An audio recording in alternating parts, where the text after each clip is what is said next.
Ladies and gentlemen, can you rise and make some noise?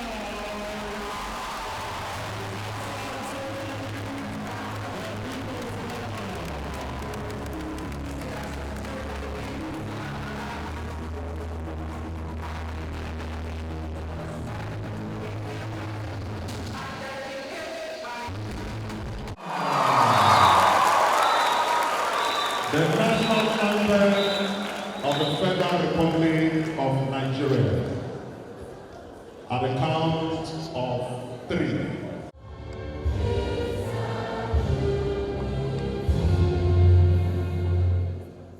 The annual anthem will be led to 3.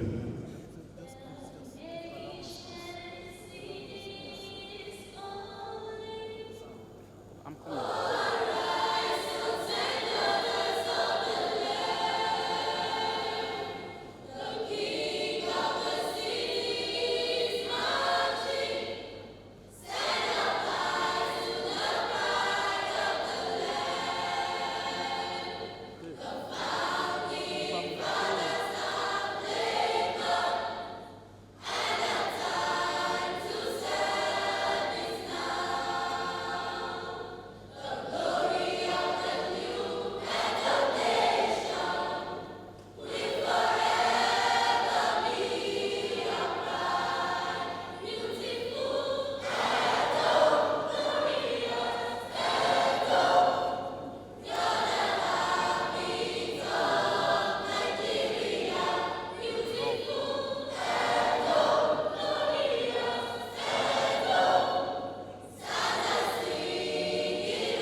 Can we say amen to that prayer? His Excellency, Godwin. And Bruce Ali University, Edo State University, Zaire, Edo State College of Education, Edo State Polytechnic, the School of Agriculture. On behalf of each and every one of us, I say welcome and thank you for all your support as we have embarked on this journey of education reform, which was kicked off by His Excellency on April 19, 2018. We are celebrating Education Week all of this week, and today's opening is the first ever Edo International Book and Art Festival with the theme, Every Child a Reading Champion. Why did we pick this theme? Because of our ongoing efforts in eradicating learning poverty in Edo State.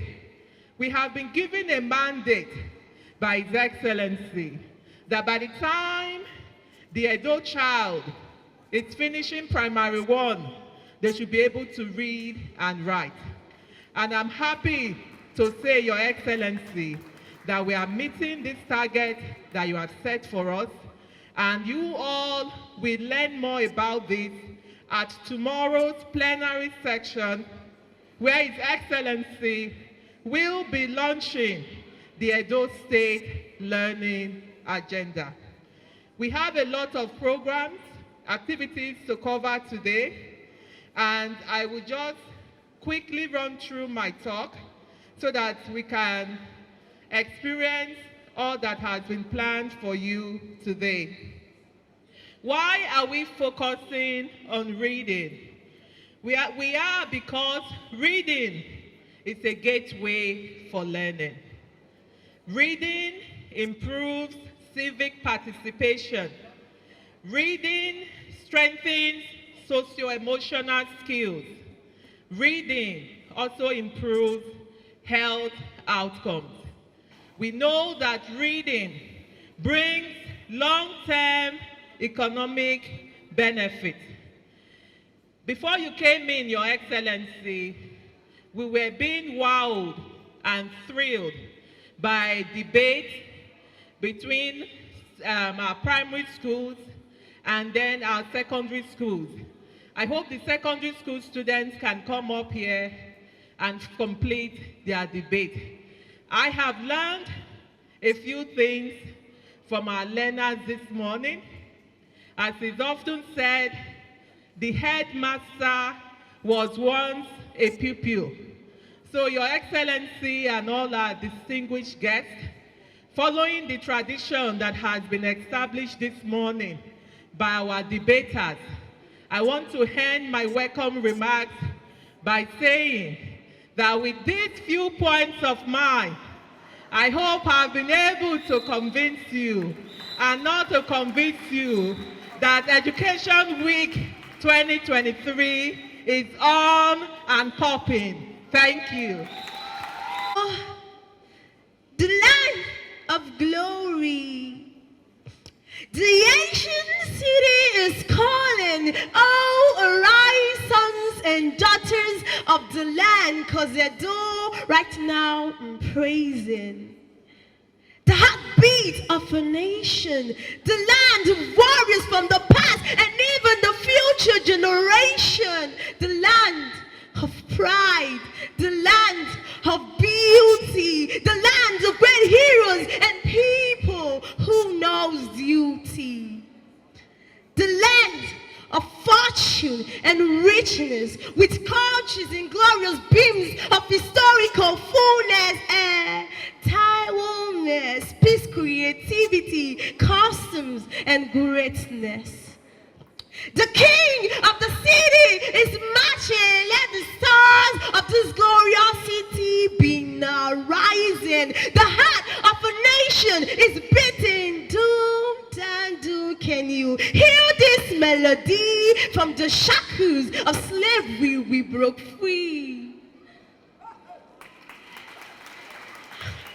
Edo, the land of the great Igodomigodo, no state match your wealth and domain. The greatest of all land, you reign like eagles over the skies. We war, mountain forest cries. Edo, maybe it's the Edo blood running through my veins, because that's the only way I know how to explain it. Maybe it's rolling on my tongue. See, when I speak about the land of my birth, the land where my forefathers rest, the land that has always been the best, from the north to the south, to the east and the west. Edo, Edo no muse, Edo no baye, Edo no zomo, Edo ne vovie, Edo ne fafa. Haga sog Edo odion, Edo na nimaje. Thank you. With the governor before you sit down, quickly. With His Excellency and members of His... Yeah, okay.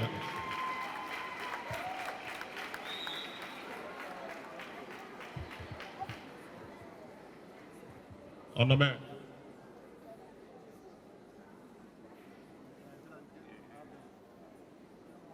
You can see the caliber of student His Excellency is training in Edo State. Can you put your hands together for our performing governor?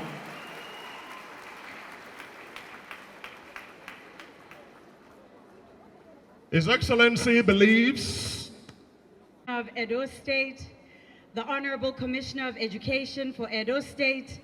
Thank you, Samuel Osaze, for fighting so hard for me to be here. Thank you to my fellow writers and artists who I have the privilege to. Thank you so much to the members of the media who are here covering this important festival. And thank you to all of the young people who are here. Students, are you still with us? Are you here? Are you alive? I don't hear you. I don't hear you. Can I hear you, please? I traveled far to hear you. Make some noise. It is my blessing and my privilege to have the opportunity to speak to you today, because you are the most important young people to walk the face of this earth. You are the most technologically advanced human beings to ever exist. You have the blood of one of the most important, vibrant, artistically rich people coursing through your veins. You belong to the future. Right now, as we speak, as we are here, the populations of Europe and the populations of places like Japan, the populations of the Northern Hemisphere are aging. They are getting older. Here in Africa, the overwhelming majority of our people are young people like you. So not only are you the future of Nigeria, not only are you the future of this continent, but you are also the future of the entire planet. Are you aware of that? Are you aware of the fact that your brain is contested space? Do you know what that means? It means that every time you open your phone, every time you open your tablet, every time you switch on the TV, you see different people who are competing for space in your brain, telling you what to think about yourself, telling you how to feel about the world, telling you how to see yourself, what to think, who to be, how to talk, how to spend your money. You are very important people. If you were not important, there wouldn't be all these forces competing for space in your mind. People are competing, powerful forces are competing for space in your mind because you have influence. As a force, as a collective, you are incredibly powerful. As young Africans, you have the power to shift the trajectory of the world. And it is very important to people that you serve other people's agendas. People who want to make money off of you, people who believe that it's important to control you. They wouldn't be trying to do this if you did not have power inherently in you and collectively as a group of young people. And this is why education is important, because your mind is the most powerful resource that you have. No one, absolutely no one, can take control over your mind unless you allow them to. What you feed your mind with is your own decision. The content that you expose yourself to on social media, the books that you read, the people that you interact with and spend time with, the opinions that you take in and decide that you are going to hold true. You have control over all of that. Right now, as young people, whether you are aware of it or not, and I'm sure you are aware of it because these young people who represented you this morning in the debate, and we will see more of them, are absolutely brilliant. And it was a pleasure to be able to behold your confidence, your intellect, your critical thinking skills, your creativity. These are things that are cultivated, they are nurtured in you. And you have the power to decide what you allowed to be what you allowed to be nurtured within you and cultivated within you. That is your power. The information that you feed yourself with, the inspiration that you choose, the worldview that you take on, what you decide is important, what you choose to discard, that is your power. I've been asked to speak to you about every child being a champion of reading. As our debaters expressed this morning, there are different kinds of literacy in the world. There's the literacy that enables us to be able to read books, but as your generation knows very, very well, if I had to give you my phone, you can do more with my phone in 5 minutes than what I've been able to do in 2 years. Isn't that so? That's technological literacy. And you are the most technologically literate people to ever exist in the world.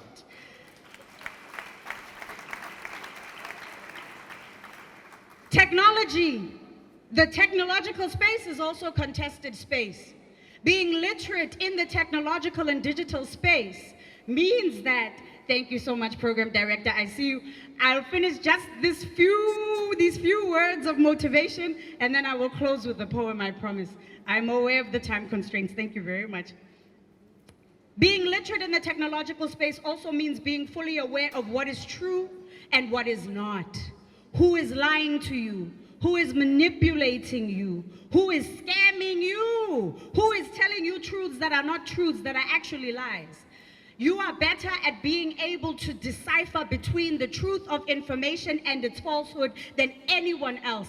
Trust that instinct and cultivate that instinct. And do not trust anyone who tries to take that away from you. That is your power. I'd like to leave you with a poem because I've been told the time is not on our side.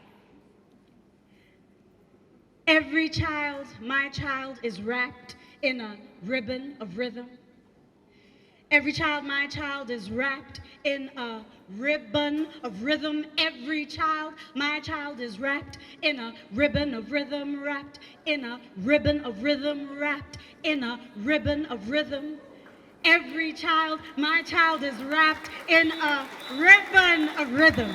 Every child, my child, is wrapped in a ribbon of rhythm. Every child, my child, is wrapped in a ribbon of rhythm, wrapped in a ribbon of rhythm, wrapped in a ribbon of rhythm.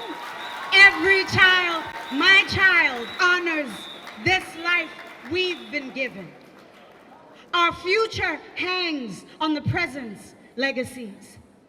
Life is a puzzle held together by the air we breathe. If hope were breath, with every second of time we could conceive of a life where love is not betrayed by mirages of concrete hierarchies and other fallacies. I've been told that these promises come wrapped in satin skin, and the force that brings them forth is inherent in these vessels we use to peruse this web-like journey of existence. Some are guided by words woven with rhythm. Blessed are those guided by words woven with a ribbon of rhythm. The blessed are guided by words molded by the light of their vision.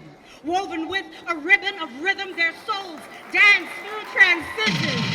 Life is a gift from our ancestors that we borrow from our children. Blessed are those guided by words molded by the light of their vision. Life is a gift from our ancestors that we borrow from our children. Blessed are those guided by words woven with a ribbon of rhythm. Should I end or should I stay? Thank you very much. Your hands together for her. You take pictures with His Excellency, and then we'll invite the secondary school debates representatives. The secondary school debates representatives quickly come on stage rightly. Thank you. Every little thing you did do to me, it's sweet to me for body. She your loving fee for me. Wow, wow, wow, wow. Yeah, Secondary school debaters, please come on stage now. Ladies and gentlemen, please another round of applause again for them. Your Excellency, before you arrived, it would be unwise for one not to follow suit. With this I say, good day moderator, panel of judges, timekeeper, co-debaters, and my listening audience. Standing before you is Imafidon Stephen, a student of Edo College, here to stand in firm support of the motion which states, is digital technology improving the lives of our children? My points are as follows. First of all, the aspect of our education. What will our education even look like today without digital technology? I want you to picture your calculator, which helps you solve almost any mathematical problem that exists. Picture your digital printer, which is responsible for the production of books, which serve as a great source of knowledge. And picture your mobile phones and your computers, which grant access to the internet, which serves as an even greater source of knowledge and information. Now picture a world without everything I just mentioned. Mankind will be easily held back. Our research will be very limited, and our education will be very limited. I know my opponents may say that digital technology has made students lazy. They give examples saying that students now make use of it to carry out their assignments or do their homework. But let us be honest with ourselves. Every child ought to make the choice to be studious, and every child ought to make the choice of what to do with their time. A studious child will make use of digital technology because it is time-saving. And the time saved in the process of carrying out these assignments can be used for further studies or more important work.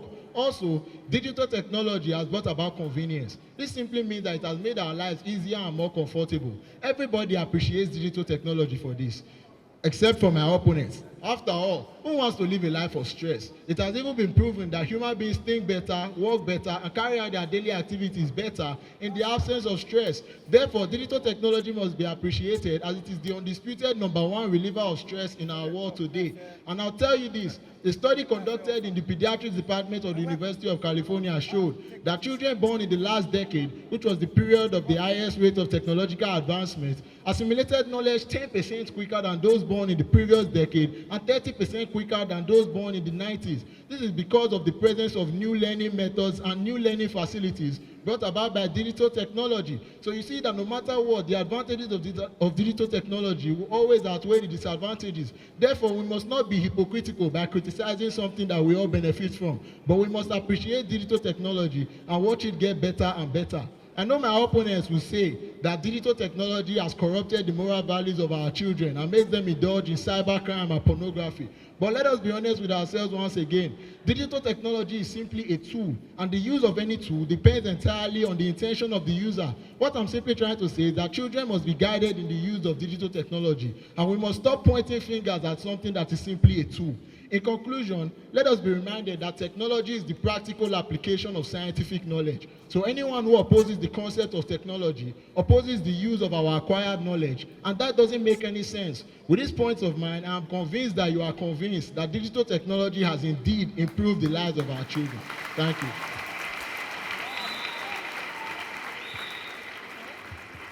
Digital technology has affected our children and it made them no longer prostrate to our cultural expressions, actions, and patterns. What toffee this has caused. Good day, Mr. Moderator, panel of judges, accurate timekeeper, co-debaters, and my audience. My name, Amoradon Deborah, a student from Emmanuel College. Yet strongly oppose the motion that says, is digital technology making the lives of our children better? I would like to ask you this, how?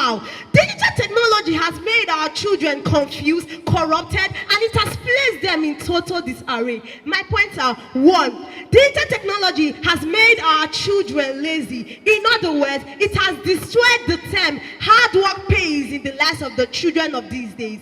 Children now make use of their mobile phones for research of information. They get straight and direct answer. Where then is critical thinking? Unlike the days where one has to go to the library to source out information from diverse books, settle down to analyze it, do critical thinking, thereby getting more knowledge than what is required. Isn't this what learning should entail? Not some easy gotten answer. No wonder we still see children in SS3 or higher classes who find it difficult to read or pronounce some word. We no longer have reading champions. Why? Digital technology is there to provide them with answer for them to copy and paste. It is hilarious. 2, with digital technology, children can easily be distracted. My opponent, I'm not trying to say that the governor or the commissioner is investing in things that we have children. Rather, when these children make use of this digital technology in school, they are closely supervised by their teachers, who in turn ensure they make use of it for the right and educational purposes. But do these teachers follow them to their various houses to see what they do with these technologies in their own private spaces? No, of course. Some children open adult-rated files, others watch adult-rated movies, pornography, play online video violent games, and take part in online gambling. Theory, digital technology has corrupted our children socially, morally, environmentally, mentally, and otherwise. It is now common to see children below the ages of 17 taking part in online gambling. Before, one was taught to save money for the future, but now children invest their parents' hard-earned money given to them as allowances on online gambling. Example: BetNaija, Bitcoin. Shifting from that aspect into the aspect of internet fraud, as the name implies, it has to do with technology. The people who engage in this internet fraud, this online stealing, are children who are barely 15, 16, 17. Why? Because they are introduced to this digital technology called the laptop at a very early stage. Of course, digital technology is easy to operate, so they learn these bad social vices even faster. My opponent, let me ask you this tricky but very intriguing question. If there was no such thing as the digital technology called the laptop in the first place, could our young boys be participating in what they call Yahoo Yahoo now? Or if there was no such thing as Yahoo Yahoo in the first place, could a child have settled down to think that if there can be Yahoo Yahoo, why can't there be Yahoo Yahoo Plus? Why not use these girls running around with mini tickets, fashion craze like what they see on TVs and mobile phones to make this money? You see, digital technology has and is related to every single bad social vices in the society. In conclusion, digital technology has destroyed the morals long existing in our society. Our children cannot greet or speak our dialect. Our children cannot make use of their head for simple calculation. Cost 90, 0. Of course, you need a calculator. These are things we should know. I hope with this full point of mine, I have left no trace of doubt in your heart that you are convinced that digital technology has made the life of our children.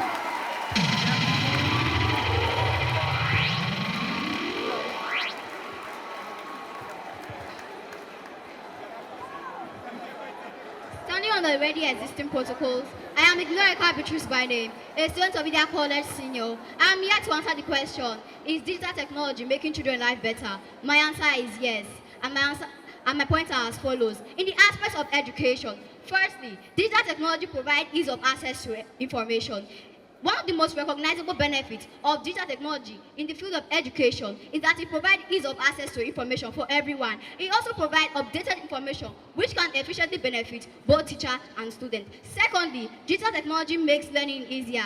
Digital technology is helping students learn and explore new things which will help them in the field of their choice. Thirdly, digital technology enhances creativity. The rapidly growing technology is changing the mindset and mentality of both teachers and students today. And lastly, children now have a voice due to digital technology. Children can express their feelings and opinions by publishing articles or other form of writing on various blogs and websites. Children can even create their own podcast or design their website.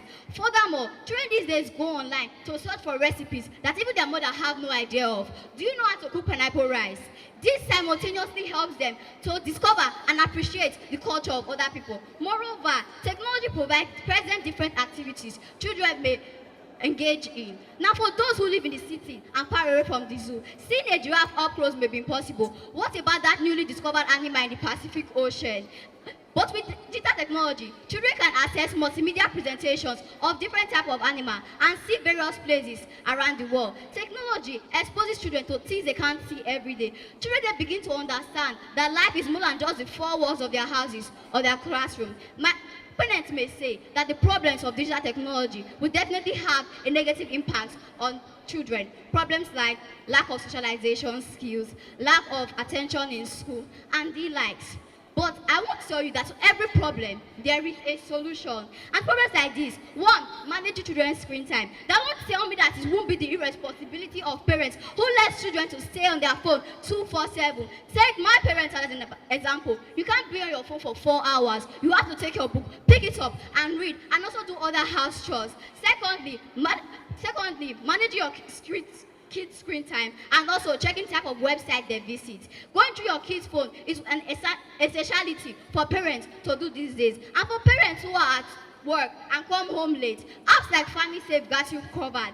They protect children from explicit content and also monitor children like parents. And also, you say that children go online these days to do things that they are not supposed to do when they're supposed to be studying. Ethics and discipline, that's where they call me.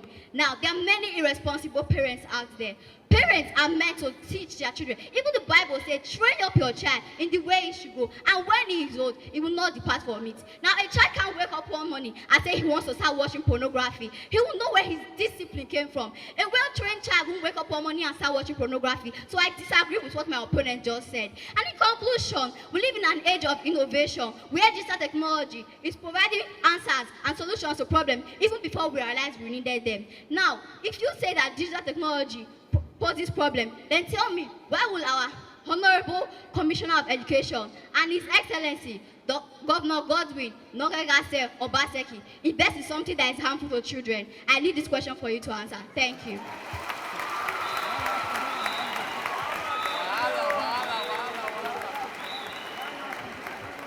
The only difference between technology and slavery is that slaves are fully aware that they are not free. Social media not only snatches your time, but keeps you in a bondage of addiction. All protocols duly observed. My name is Abono Joy. I'm a proud and bona fide student of the Great Jamal Girls College.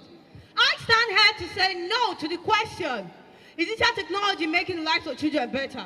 First of all, the use of digital technology is really addictive. When children make use of mobile devices, they tend to get addicted to it. What's more, this addiction leads to overuse, and overuse of mobile devices can be harmful to children's health. It can lead to computer vision syndrome. This is a condition resulting from focusing the eyes on computer screen or other digital display devices for protracted uninterrupted periods.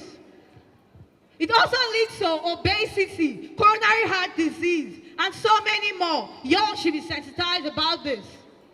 Secondly, the effect of digital technology on the social behavior of children. It makes children shy and lack the ability to mingle with their mates. The use of technology has been found to contribute to poor self-esteem and isolation in most children. These children become introverted and they do not know how to speak in public because they've been so used to typing whatever they want to say. My third point, cyberbullying. This is bullying with the use of internet technology. It can take place on social media, messaging platforms, digital spaces, and internet. When children make use of mobile devices, they can get exposed to cyberbullying. This leads to increased suicide attempts, high rates of depression and anxiety, and so many more. The old adage that says, sticks and stones may break my bones, but words will never harm me, doesn't apply in the world of internet technology. Thank you. And I know with all these I've said, y'all and everybody in this hall should be convinced by now that digital technology has not by any means made the lives of children better. Thank you.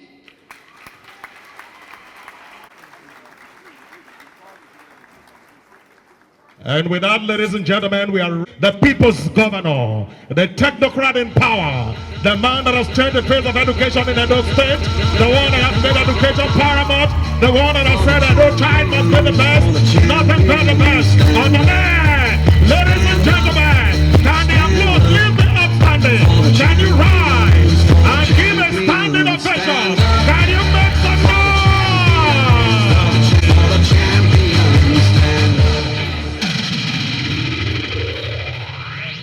Thank you. Please, that you are now learning.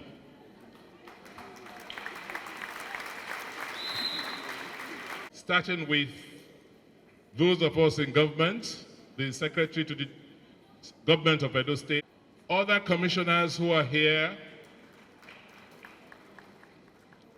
top government functionaries, members of the academic community, our keynote speaker from South Africa, a very impressive lady, very captivating, Lebo Mashile. Our dear poets and performing artists from Ghana, Nana, panelists, partners, stakeholders present, and let me acknowledge once more the most important people in this audience today are students and their teachers.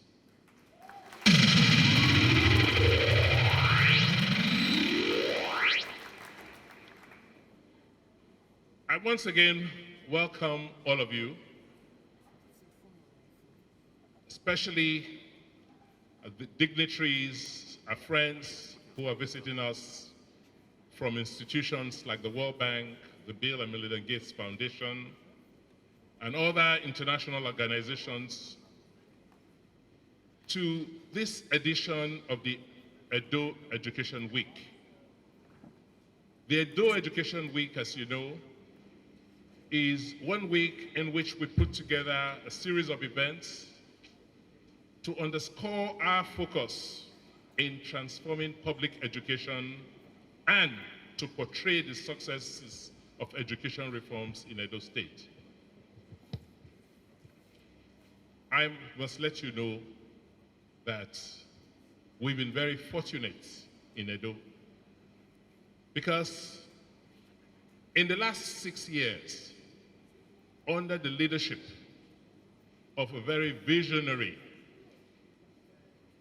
person, Dr. John Obiawe, we have been able to focus on driving fundamental changes in education and preparing our young ones for the knowledge-based economy that is required for us to survive in the fourth industrial revolution. It is expedient to reiterate that the most cherished legacy I want to be remembered for in Edo as the governor of Edo State is a legacy that we were able to transform public education and create opportunities for hundreds of thousands of children from across the various strata of our society so that they can get a decent world-class education just like we did growing up here. The Education Week this year has been rightly themed Education for Alaudao, which means progress. So the theme is Education for Progress. And this theme ties to our vision to drive our development plans with conscious and well-educated citizens. Our vision to build education at the fundamental level, at the foundational level, and scale our intervention through the various levels of education up to tertiary is critical so that we can build a workforce that will usher in a prosperous society for us.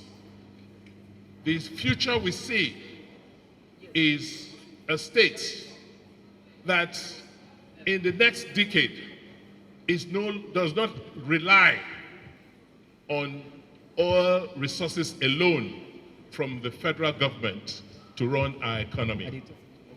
The future we see is one in which millions of well-educated citizens can participate in our economy by undertaking various economic activities with the advantage of the knowledge and education which they have acquired. Our grand plan is to make Edo State the best place to live and work by the year 2050. And we realize that there is no better way to achieve this dream than training the workforce for the future from the primary school level, so that these children, some of whom we've listened to this morning, will be the guardians of the vision and see to its fulfillment in future. As many of you know, we started these reforms in 2018 when we launched the Edo State Basic Education Transformation Program, Edo Best. When we started, we used a pilot scheme before we did a full-scale rollout in all the schools across the basic school systems in the 3 senatorial districts in Edo State. The Edo State program set the structure, systems, and support mechanisms to address fundamental challenges such as teacher quality, infrastructure of our schools, teaching and learning materials. With Edo Best 2.0, we now have a more holistic model that has been rolled out across the various levels of education, leading to the disarticulation of junior secondary schools from senior secondary schools. We also, under this holistic model, are prioritizing grassroots sports and other extracurricular activities in our schools so that we can give the Edo child a well-rounded education. With Edo Best 2.0, we have ensured that our children move from basic schools to junior secondary schools to senior secondary schools and then to tertiary institutions, so that having been exposed to the right pedagogy as well as teaching technologies, we would have transformed our learning experience or their learning experience and prepare them for the future world of work. The series of activities which we have lined up for Education Week includes, as you have seen and heard, the open mic poetry, so that we can stimulate the creative instincts of these children, the Edu Chef Final. We are very passionate as a government about building the culinary knowledge of our children. You just heard the debate competitions, and before the week runs out, we are going to be having the Governor's Football Cup competition.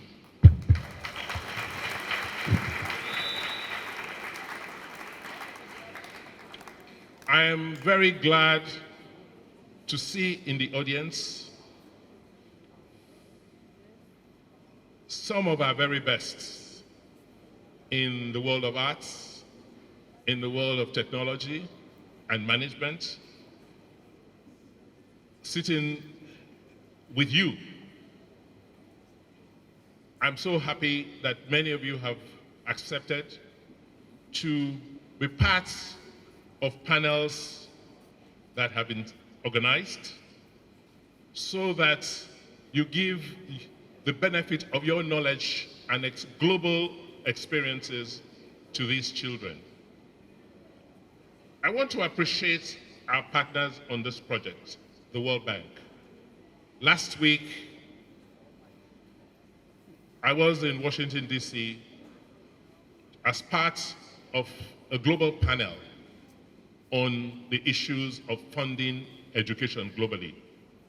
And I can see the concerns and passion of the bank in ensuring that post-COVID, millions of children globally don't drop off the educational radar because there's been no funding to sustain them in schools. The contribution of the World Bank is immeasurably helpful because it has helped us achieve what we have achieved to date and brought us to where we are today. Let me, on behalf of the people and government of Edo State, express our profound gratitude for the P4R facility, which has gone a long way in ensuring the sustainability of our Edo Best initiatives. To the parents here and across the state, I want to assure you that Edo State is on a steady path to progress, and we appreciate the support and cooperation which you have continued to provide so that your children can learn without any hindrance. I am also always very excited when I see parents join us in participating in the School O'Clock program, which has helped ensure that we move children from the streets into the classrooms. We also appreciate the role our parents continue to play, particularly under the Edo Best at Home program. We as government and as teachers cannot always be there every day with these children, but we are glad that many parents have taken up the challenge and support our teachers using the Edo Best at Home platform to help these children learn. I am grateful to all our stakeholders who have made unquantifiable contributions to the success of education reforms, which we have implemented in Edo State in the last 5 years.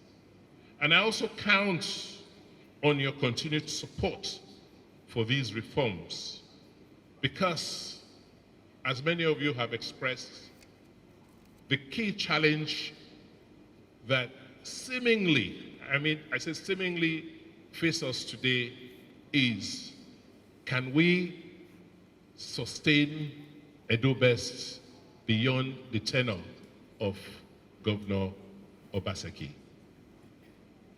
I believe we can. I believe that our teachers will. I believe that the parents will insist that future governments continue to improve on what we've started with Edo Best. On that note, I welcome all of you. Thank you. You will agree with me that His Excellency deserves a resounding round of applause. The room, please rise.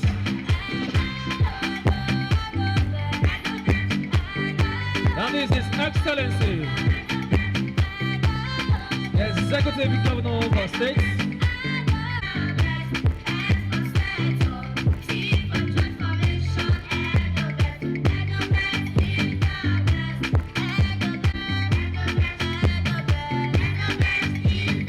All right, Your Excellencies, distinguished ladies and gentlemen, can we please stand up and, of course, yes, yes, that's to His Excellency. Please, there is only one.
Ladies and gentlemen, a resounding round of applause for them.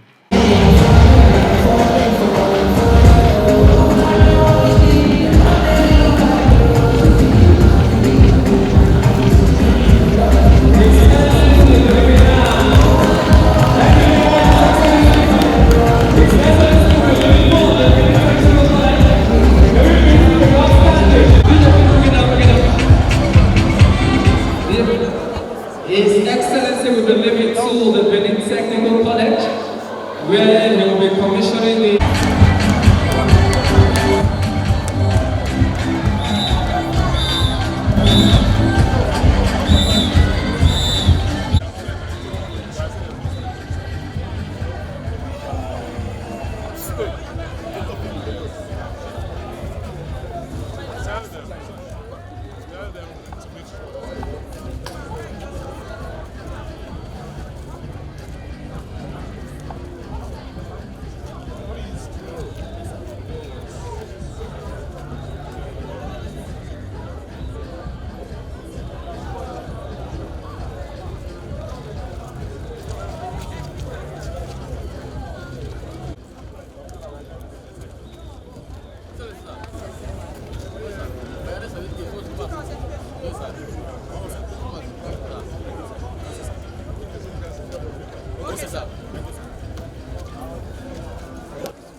Hey,